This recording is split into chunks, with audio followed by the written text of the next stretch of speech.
The religious game is simply a refined and highbrow version of the ordinary game.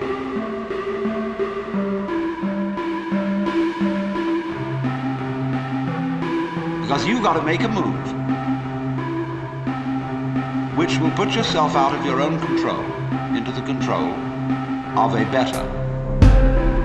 If you don't believe in the Christian kind of a God, you can believe in the Hindu kind of a God, who is your inner self. You see, you've got a lower self, which you can call your ego. That's that little scoundrelous fellow. It's always out for me.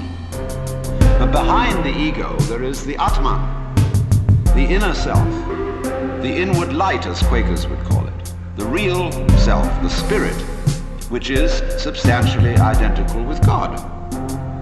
So you've got to meditate in such a way that you identify with your higher self.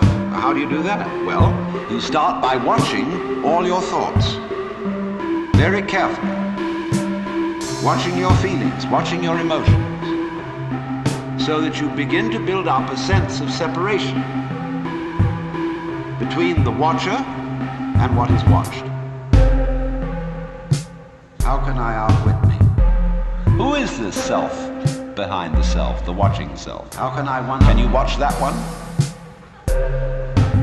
It's interesting if you do. How can I outwit me? How can I one up me? How do you know what's good for other people? Who is? How do you know what's good for you? Behind the self, the watching self. Can you watch that one? How can I outwit me? It's interesting if you do. How can I one up? We're always finding a way to be one up. And by the most incredibly subtle means. So you see that, you see? And you say, I realize I'm always doing that. Now tell me, how do I not do that? I say, why do you want to know?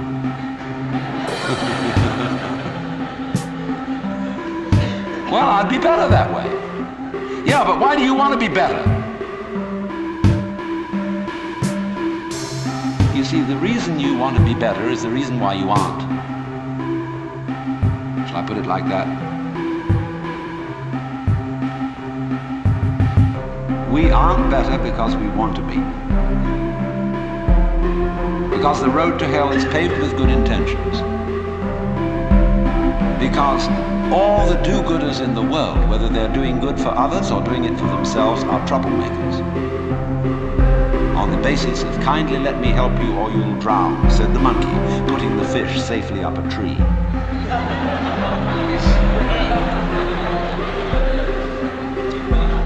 See, because sometimes doing good to others and even doing good to oneself is amazingly destructive. Because it's full of conceit. How do you know what's good for other people? How do you know what's good for you? If you say you want to improve, then you ought to know what's good for you. But obviously you don't. Because if you did, you would be improved. So we don't know.